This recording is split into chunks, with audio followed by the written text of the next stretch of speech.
দিন যত যায় আন্দোলন আরও তীব্র হচ্ছে নেতানিয়াহুর বিরুদ্ধে। বৃহস্পতিবার অধিকৃত জেরুজালেমের রাস্তায় নেমেছে শতাধিক বিক্ষোভকারী। বৃষ্টি হলেও ছাতা হাতে নিয়ে নানান স্লোগান দিচ্ছেন প্রতিবাদকারীরা।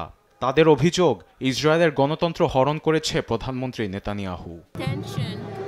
একজন স্বৈরাচার ও তার দুর্নীতিগ্রস্ত প্রশাসন আমাদের গণতন্ত্র ছিনিয়ে নিয়েছে। নিজ স্বার্থ অনুযায়ী তারা ইচ্ছামতো কাজ করছে।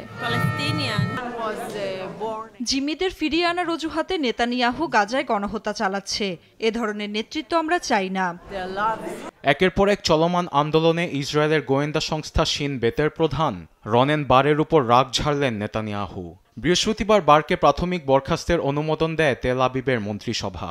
সিদ্ধান্ত অনুযায়ী দায়িত্ব শেষ হবে সামনের 10 এপ্রিল। তবে নেতানিয়াহুর এ রাগ অনেক আগ থেকেই বারের ওপর ছিল। 2023 সালের 7 অক্টোবরে হামাস কর্তৃক ইসরায়েলে হামলার জন্য এই গোয়েন্দা প্রধানকে দায়ী করে আসছে নেতানিয়াহু। সম্প্রতি এক বক্তব্যে রনেনের প্রতি তার অনাস্থা প্রকাশ পায়। মন্ত্রিসভায় উপস্থিত থাকার কথা হলেও প্রতিবাদ হিসেবে থাকেননি এই শিন বেত প্রধান। বৈঠকের পর নেতানিয়াহুর উপর আঙুল তুলেছেন তিনি।